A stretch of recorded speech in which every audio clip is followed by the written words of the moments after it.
And then Kadroh will be doing a PS3 emulator, while QB and Slurpee are on the Xbox One. Now, this game does have main timing done by IGT, so trying to do the game within a full succession is very much a must, at least for a valid run anyway. But with that, we are off. Mission start. All right, here we go. And so, start off by explaining a few notable details about the gameplay itself. Starting with, similar to the Japanese version of Hardcore for the Genesis, characters are not given a one-shot you're dead spiel, but instead you have a proper health bar which gives you multiple hits until you then lose a life.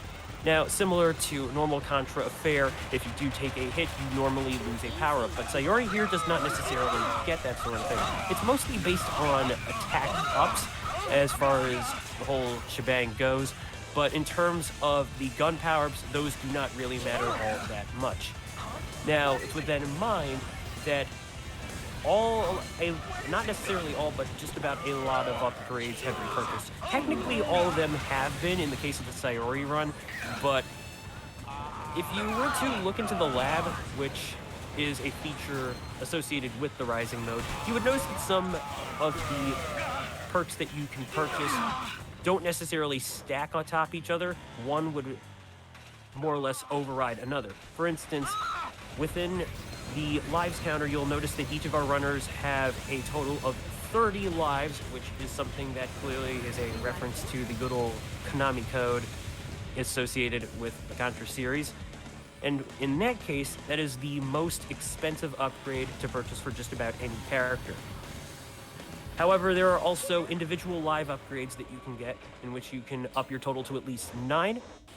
But overall, yeah, this is basically how it all plays out for the simple things of the upgrades. But first and foremost, we better go ahead and talk about the Lotus Worm, which will be our first major boss of the stage. So this guy has the main weak point being the upper body, but if you so need to, you can slash past the segments to get a few pickups and other sorts of nice little things, whether for score or for gun power-ups. But yeah, considering that Sayori's blade is like a 1,000-degree hot knife through butter, you can absolutely slice through this fella, no problem. Hardly will get a chance to attack. It looks like QB is getting just a little bit of trouble, but luckily one of the nice things about Sayori is that by holding the attack button, she can do a charge slash, which is reminiscent to the Gunner's heat plasma gun, which is one of many different options that are present in this game. And if you were to play as a gunner, you would also recognize some classics within this arsenal as well. But yeah, once the characters have grabbed onto the helicopter, that is the end of the first stage, and that'll be 1 out of 8. Now, you notice that this fella in the little drill mechanic thing, he's going in for a round 2, but there's not really much he can do about things. He does go into a phase 2 when he hits half health, and that's just one of those mandatory things where you can't damage him for a little bit, but that's not really much to worry about whatsoever. Now we're moving to stage 2 though, and just like with the first one, we have a classic Contra gate as well, which is obviously a reference to those sort of bosses seen in good old NES Contra and presumably the arcade one as well. Now, you'll notice that there are some special little actions that some of the runners are doing. You might have noticed Kadroh doing all these little hop over the enemies there. That's a little action ability and one of the other upgrades that you can purchase as well. There are multiple ones, and the game also counts how many times you do that at the end of the stage's results, which is really nice. The little action vault dodge ability grants you some invincibility until the end of the animation, which is absolutely helpful to have, and is mostly usable when your character is within the vicinity of an obstacle in which the game recognizes, oh hey, we can totally do that.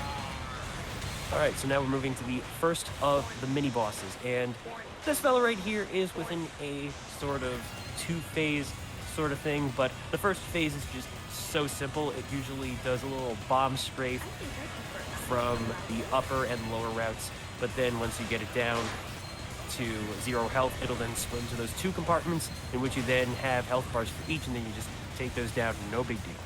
Now those alligator robots, those crocodile robots, you do not want to get caught by those because they will drag you down, and that can be instant death. But funnily enough, that's actually also where the highly recommended spot to grind for core points, which is what you use to purchase your upgrades, is. That little battlefield right there has it where those crocodile robots will constantly respawn, and so by using that to your advantage, you can use a powered charge slash to just keep striking them, or use the heated plasma gun, and you will gain more and more core points, which is also multiplied based on your little combo meter percentage, which is also being shown under the health bar, which is what you might be seeing with, if you take a look, with those green bars, which of course do go down in a sort of time limit manner when you see those just empty out and stuff. But yeah, let's quickly talk about Leviathan here. He's actually one of the playable DLC characters as well, but in the game himself, he commands these night mechs. So that was the Knight Persia, and yeah, it just goes down very, very fast. no problem here, folks. Just some good old sword-on-sword action, except one is more superior. And I think we all know what that is. Anyway, moving into stage 3, this is actually a relatively short stage. There's not a whole lot of bosses. Particularly there are 2, and it's actually coming from the same boss, which will be the main boss of the level, which you will see very shortly on Slurpee Ninja's end. The enemies that look like those mechanical gorillas, though, with the stretchy, Luffy-like arms, they can be a bit annoying in that when you destroy them, once they explode, they cause chunks to go flying, and those will damage you. So, especially when you're using a gunner character, that can be really bad if those hit you, because then you'll potentially lose your power, which, to explain that, there is a power-up called Tough Guy. Does not necessarily apply to Sayori here, but at the very least, it does make the game a little more manageable in that you will only lose your gun power-up if you get knocked down. In Sayori's case, though, she is constantly within the blade itself, so nothing to really worry about here if our players do receive a bit of knockback. But knockback does usually apply to taking damage when you're in fast movement, particularly within the air, or if you get hit by a heavy enough attack, such as Slurpee Ninja getting bonked by the boulder, as just a good example right there. And unfortunately, taking a bit of damage from those spikes as well, which does, at least RTA-wise, put a little bit of an advantage into Kadroh. Oh, wow. Yeah, there was a bit of a quick shift between the 2, yeah. But now if you will just turn your attention quickly to Anti-Aeron's side, there's the 573 Tigress, which that boss fight is pretty simple enough. You have the multi-layers of platforms, you have the hang below, you have the standard platforming in the mid, and then the hang ceiling up top, and they're just different attacks coming from the Tigress which just try to destroy platforming, or actually no, not platforming, but necessarily the laser beams and stuff. They can be particularly annoying. Anyway, moving on, we now have the second portion of the fight itself going on. This, of course, being the... well, we're about to see a little transformation itself. A little Transformers-like animation in its own right. The Tigress suddenly transforms and rolls out into the Draconis. So this will be a water-based fight. Particularly speaking, the runners will have to manage the little raft platform that they initially stand on, but then they will have to stand on the bridge and try to strike the weak points and weaponry of the Draconis in order to then finish the fight. Which, if you do see the little jump prompt, it means that the Draconis is going to try and ram the raft platform, and you will want to let it just do that thing and then get on it and all that stuff. And then the fight also ends with a helicopter jump on, because the thing will start to self-destruct, and then, yeah, you gotta get off it by then. As simple as that. So now Kadroh is moving into what will be a auto-scroller level within the game, so there's not really going to be a whole lot to explain at least until we get closer to the main boss of that particular portion. And so, for the time being, I do want to mention that the little waterfall fall is very likely a nod to the waterfall level within the original Contra, which, you know, it kind of checks out for me anyway. So instead of climbing up one, you're just simply going down. And doesn't that make things a whole lot easier? But yeah, as Aaron clears stage 3, QB is now moving on to the Draconis fight as things go on and all that stuff. So allow me to quickly mention the plot of this game. There is a governmental body within the year 2613, I believe it was. So that would make it the 27th century, and the Commonwealth government is absolutely not a popular one at that. So let's just say that a war hero by the name of Bahamut suddenly decides to head a resistance force in which all the playable characters, Leviathan aside, happens to join and want to put it into the Commonwealth itself, which is led by Tiberius. And so, one of the weird things about all that is, having seen Hardcore, the Genesis game, you might be thinking to yourself, huh, doesn't that sound a little bit familiar to the name of the villain that we had seen Chino let go at the end of that run? Well, the producers say that it could be related, they might not. It's not really set in stone. See, while Hardcore Uprising is an official prequel to Hardcore itself, the intent behind the game was to also start a franchise of its own, something which, of course, has not quite happened in time since, but it still at least left us with a pretty cool game, if I do say so myself.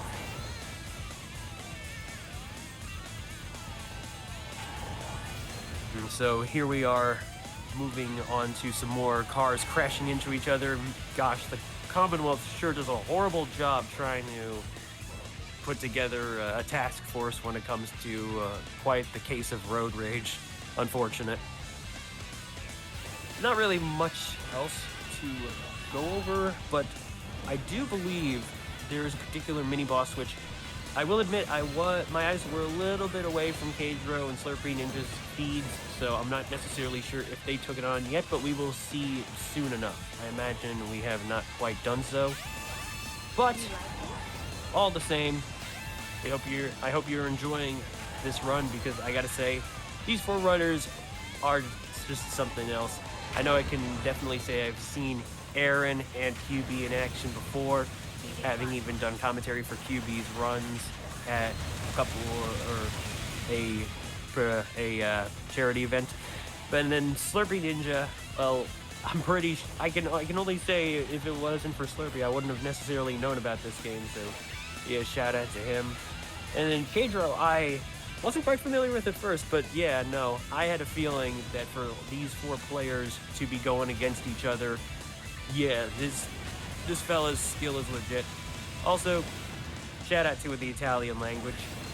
I happen to hail from a little bit of Italian myself, so I can very much respect that. Alright, so now we are moving on to that little infamous mini-boss within this stage, which all you need to do is just take down the weak points and hope that with enough damage you will be able to nail both phases before the boss starts to think of trying to go into the background and then causing debris to fall. If that were to happen, that would be an unfortunate time loss, and yeah, there's not really much you can do about that per se. But yeah, Kadroh and Slurpee doing just fine. We'll see how Aaron and QB fare very soon. For the time being, though, we will be seeing Kadroh and Slurpee coming up to the main boss of the stage, which is a particularly tough one, especially casually speaking, because now, instead of going on the road, you're going midair, and you're just going into shmup mode, which means now you can control in all 8 directions, and that can be a bit jarring at first. But the general gist of this big fella right here, the Lux Corona, is that we have multiple phases. It starts with the ring phase, which you're seeing our players try to hit these weak points from all around the ring to then open up the second layer, which only has a certain entry point, but then once you get into it and start taking care of the cannons, then it leads to our final phase, the robot phase. As you can see right here, this fella likes to throw in a hell of a lot of bullets, and so a bullet hell sort of approach seems very appropriate to call that sort of attack. But then we also have moves that involve the thing using its ring as a hitbox, which means you will want to try and keep your character within the gaps. You just got to look very closely in order to know where it is you need to stand and all that stuff. But once you take care of this guy's health, he goes down, and that's stage 4 complete. Nicely done on Kadroh's side. We'll be seeing Slurpee finish the Lux Corona very shortly. It looks like Aaron has just reached the boss. And QB... oh, so close. Almost gets the mini-boss kill. Unfortunately, it was just sitting on a pint of health. But at the very least, it'll guarantee that the next hit she gets in will indeed finish the thing off. And yes, it is very likely that the Lux Corona boss fight is a potential homage to Gradius, which would make sense considering, you know, Konami games do tend to reference one another. I'm sure we can all think of Zone of the Enders and the Vic Viper after all. But yeah, to now discuss the next stage that Kadroh and Slurpee are in, we got some stealth going on, and some very optional stealth at that. That's all going to be based on the detection area coming from the soldiers themselves, as well as these little spotlights in the stage. But really what they want to concern themselves with is just going fast and going through them, because really we don't got time to try and get around them. We really don't. Now we have the first little mini-boss here, which is another little two-phaser thing. So once you deal enough damage to the iRobot as well as its guns, it will then break the floor and force you into a little fall section, which then brings you down to the ground. But not much else really to write home about. Alright, QB has started the Lux Corona fight. And then we have a little lava plant or magma plant going on here, which Slurpee and Kadroh are perusing, as it were. And so we'll be coming up to a bit of an escort section very, very soon. In fact, there we are right now. Ask and ye shall receive. One thing I do want to mention, though, is you do want to do your best not to break those glass containers open, because they can release a rather annoying enemy if given the chance to, you know, just wreck stuff, basically. But with that, we have now entered the escort mission, which here we have a young Dr. Geo Mandrake, yet another character that seems to have a relation to someone that we had seen within Hardcore Uprising. And this time, I'm willing to believe that this Geo Mandrake is the one and the same that eventually turned tail on the government and started using the alien cell's power for his experiments. Rather ironic, considering that, yeah, at first here he is, you're trying to rescue him in order to then get some crucial information on taking care of the Commonwealth. And now here we have an alien in itself, which, you know, not necessarily the main theme behind this particular game. It's more based on trying to take care of an oppressive government organization in the Commonwealth itself and the Emperor Tiberius. But yeah, this thing might as well be the closest thing we got to an alien fight within this very game. And yeah, again, not much else to write home about here. Alright, and with Kadroh moving on to stage 6, we will have the second and last of the auto-scroller based levels, in which y'all saw the highway, but I got a good question for y'all. You like trains? I like trains. Let's go ride it. Let's go ride a train. That's pretty much all there is. So for the time being, we'll just go ahead commentate on the top 2 runners here. And so Aaron undergoing the escort mission, just trying to get the doctor to move, but it seems that he didn't necessarily cooperate. So the thing about the doctor's health bar is that you will notice a little red health bar above his position, in which if that goes down, he will technically die. It's not going to stop you dead in your tracks, though. It doesn't necessarily game over. Rather, you will see him undergo a bit of an animation, which does waste time, and then you'll lose a life as well. So luckily, it's not an insta-fail in the stage entirely, but it can be one of those annoying things in which if it happens, it'll happen. All right, QB slicing her way through into the glass section and trying to once again avoid any of those eye robots from coming out. Seems a few of them decided to try and show up anyway, but no problem. She got past them and will be slashing her way through the escort section. So far, the doctor is behaving, gets a little bit of push damage, but hey, I like to call that a little love tap, a nudge in the right direction, all the same. All right, let's see how the rest of this goes. Meanwhile, in Slurpee and Kadroh's perspective, one thing you'll want to keep in mind about the trains is that each of the cars have a little health bar, and once those deplete, they will start to go red and then explode. The train will eventually replace the damaged car with a new one, though. So just as long as you have some ground to cover, it's not the worst of things, but enemy attacks can put a little pressure on that front, so being considerate of such, very much a must. Alright, QB is now going to be entering the main boss fight of Stage 5, that being the Celestial Imperator. And you noticed how those gun arms were what start off the fight. Looks like we got that little laser array going on. So now she should be able to chop through the main guns. We got another laser array. But there we go. Gun arms down. There's one more layer, though, to chop through. And it looks like she might have actually taken care of one of the shoulders just as it was about to fly off, which does remove some of the clutter. Oh, wait, actually does not look like that's the case. No problem, though.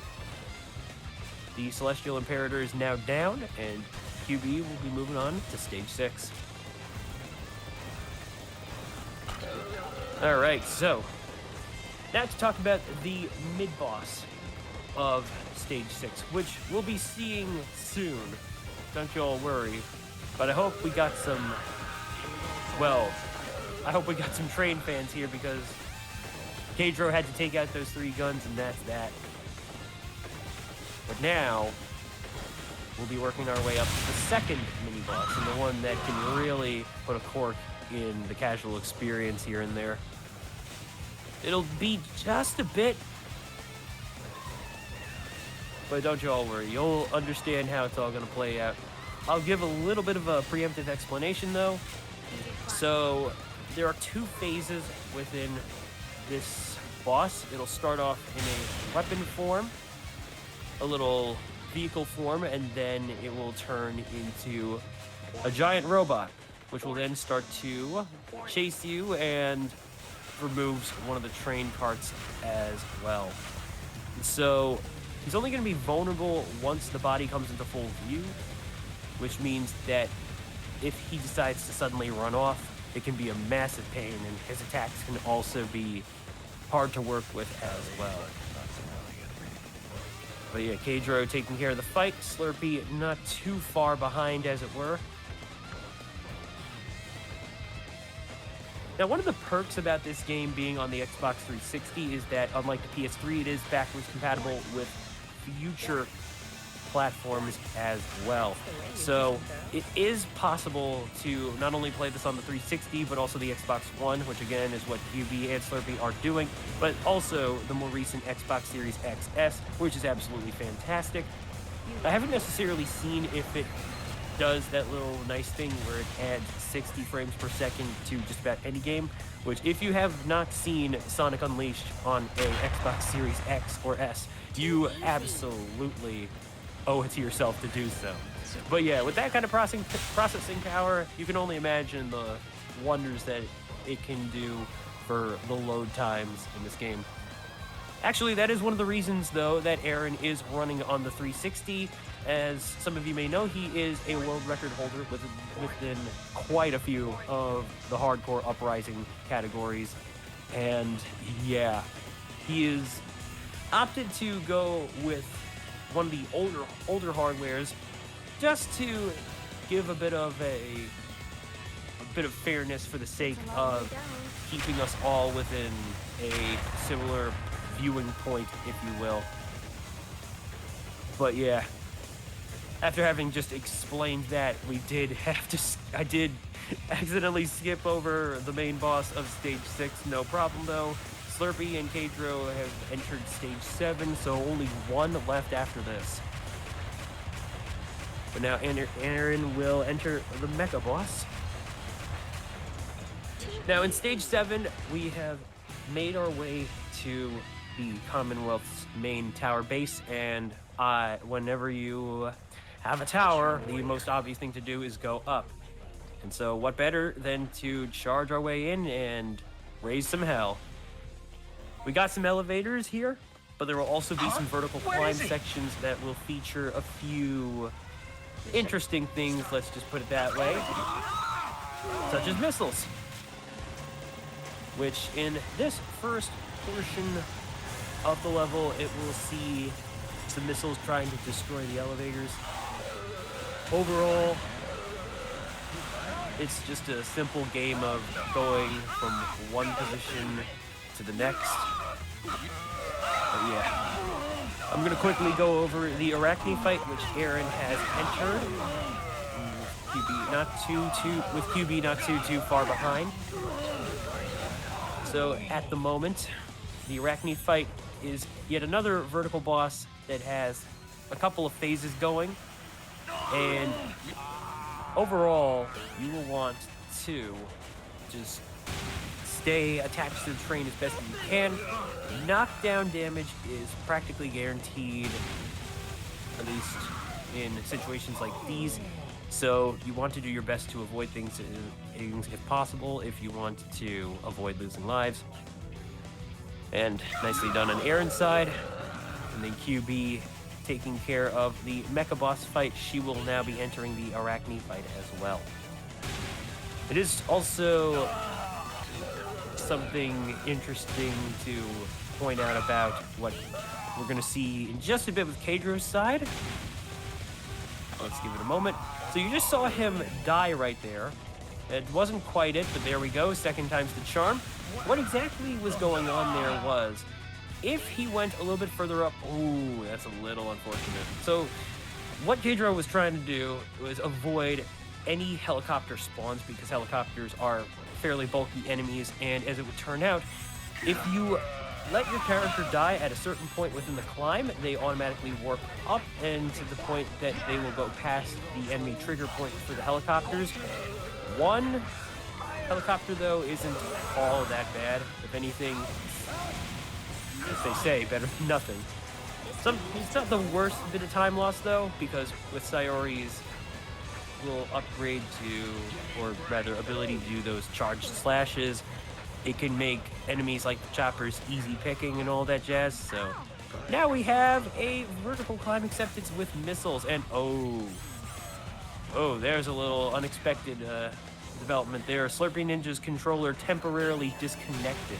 Hopefully we'll not have to see that happen again, but it could have very well just been a quick disconnect via randomness. Hopefully not the batteries. I know that feeling all too well. But yeah, quickly looking at that vertical climb in which Kadroh had just finished, you can climb past certain electrical gates just as long as they're a little bit further away from the wall. You don't have to worry about touching them, just climb past them, no invincibility needed. And now everything's on fire. This is fine. Folks, if you want to get your fire emotes going or any This Is Fine stuff, this would be the perfect time to do so. And that man that we just saw speaking in a bit of an accent, that was Tiberius. He is the leader of the Commonwealth and also Sayori's adoptive father, so yeah, we have a bit of a enemy here for her that's a bit personal, per se. It's showtime. You won't get away this time. And yeah, not much else to explain except that with Kadroh and Slurping Ninja, they are actually within the second Leviathan fight, which this is going to be the first phase. It's actually a bit of a chase sequence in which they just have to go through these hallways and eventually do some damage on Leviathan himself, who's not currently piloting a mecha. And then afterward, it'll be some platforming, except on umbrellas, because why the heck not? I'm not sure if this was actually a reference toward some other Konami title. I can't necessarily remember if Aaron once told me something about this, but all the same, with Kadroh having just caught up to Leviathan here, he is now within his second mech suit, this being the Knight, Munata, who carries a big as heck broadsword that can shoot fire at you, and he can use in a couple of different ways. Ultimately, you want to try and bust down this baddie as fast as you can before it gets a little out of control. Not much else to it. Alright, so as Aaron and QB are within their respective climbs, and Slurping Ninja having just finished off the night, we now move on to a rather unfortunately designed boss in terms of giving players a bit of trouble, especially if you happen to be playing on a gunner. And that will be the rather oddly named Cerberus. This big fella right here has multiple heads, particularly 6. Not necessarily the traditional definition of a Cerberus, but hey, I guess it'll do. This thing, though, goes from side to side with these rather ugly-looking appendages, and the weak spot itself is the underbelly, in which this fella can go down and decide to sort of close access to the weak point, or just make it harder to hit. But luckily, with the use of Sayori's blade, it's just easy to take care of business, no problem. That's not really much else to say, because this thing doesn't get much of an opportunity to attack in the run, and that's all there is. Alright, now we're going to ride a missile off a chopper and onto the Commonwealth's battleship, which will be the final stage, Stage 8. It's going to start with yet another auto-scroller, where we are seeing Sayori now board a similar hover bike as to the one from Stage 1. Meanwhile, Aaron is undergoing the Leviathan chase, QB not far behind.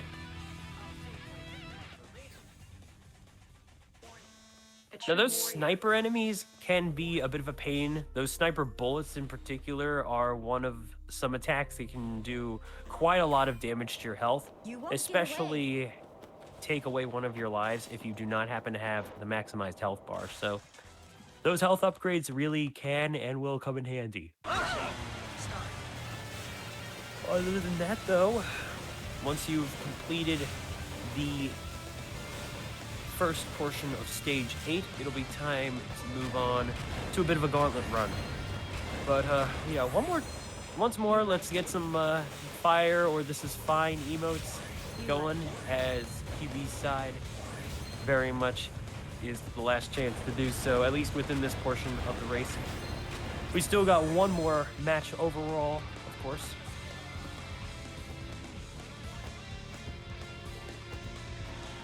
Something to mention about those gate enemies, those little portal shield enemies, is that if you shoot them enough times, they will then shoot back with a little bit of a charged refractor shot, I guess if you want to call it, really. And those fellas can be especially problematic if you let them be. And there are two variants between the blue enemies and the red ones. Ooh, that was a very nice maneuver from Kadroh, though, making use of the double and triple jump, actually, to keep to the ceiling. Normally, the recommended way that the game encourages you to do in order to make that little platforming section is to ride a missile. But, as proven, it is perfectly optional. And now for the Vitus engine. So, this is not the final boss of the stage itself. We've still got a few more fights to go after this, but the engine core itself features multiple phases. We just saw the first one go down. We have the second one, which is the separate orbs doing the respective laser attacks. Now we have a joint attack once again, except, you know, that just goes down once again. One more pair of separate attacks, and now it's on to the pillars, in which the player will have to destroy each and every one of them as they go up and down, effectively exposing, well, not up and down, but yeah, up to expose their weak points. And one thing to realize is that those dotted lines do give you an idea of the stage boundaries, meaning that if you go past them, it will not count as platforming, as we just saw right there on Kadroh's side.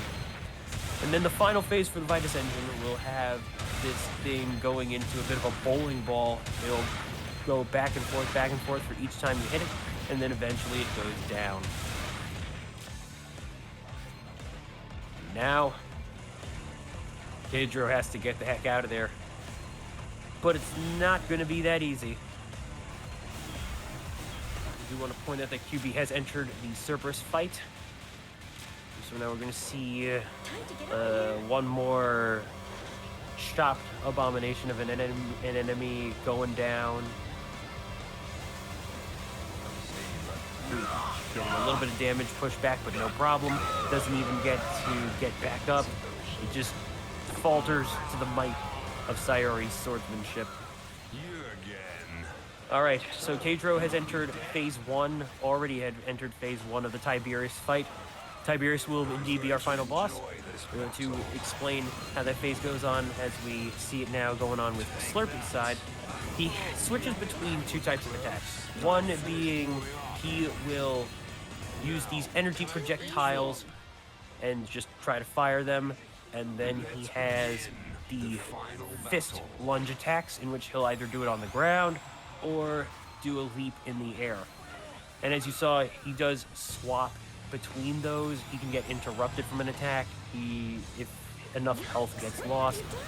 Other than that, though, he goes down pretty quickly, and so too will Tiberius Augustus, in which now he has mutated into a bit more of a proper Contra enemy, if you will. And how that fellow works is his stomp attacks can stun you.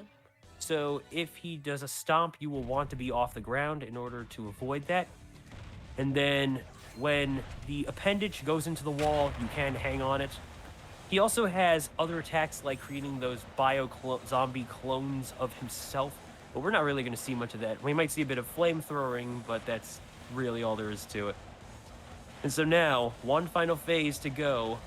Kadroh and Slurpy are pretty close with one another. And now we are entering the Tiberius Invictus fight. So get ready for some constant platforming with a bottomless pit for a floor. The weak point is, of course, the chest piece, once it comes into view, that is, because if it's within a faraway view, then that simply means you cannot hit it. So when he comes in to do an attack like the one you saw on Kadroh's side, that is where you will want to dice away. Now, one really convenient thing about the way this fight is shaped is that within those falling helicopter bodies, destroying them will bring out these other power-ups, each of them containing a particular type, which is very helpful to keep in mind for gunner runs. But other than that, we are coming up on time for Kadroh, which will be once he latches onto the helicopter one final time. One thing that can bite about this final fight, though, oh, yeah, is if you do happen to die and you run out of lives with this section, you got to start all the way from phase 1 again. It looks like Kadroh is having just a bit of trouble here, but that's time. There we go. GG's on Kadroh's side, who will be one of the first to finish RTA-wise, and we'll just have to see what the final time IGT-wise is in just a second. And it is looking to be a 37-40. Nicely done. Meanwhile, that's time on Slurpee's side. And the final timing A true shall be 37:51. Not too bad. So we'll just have to see how it's all looking for QB and Aaron.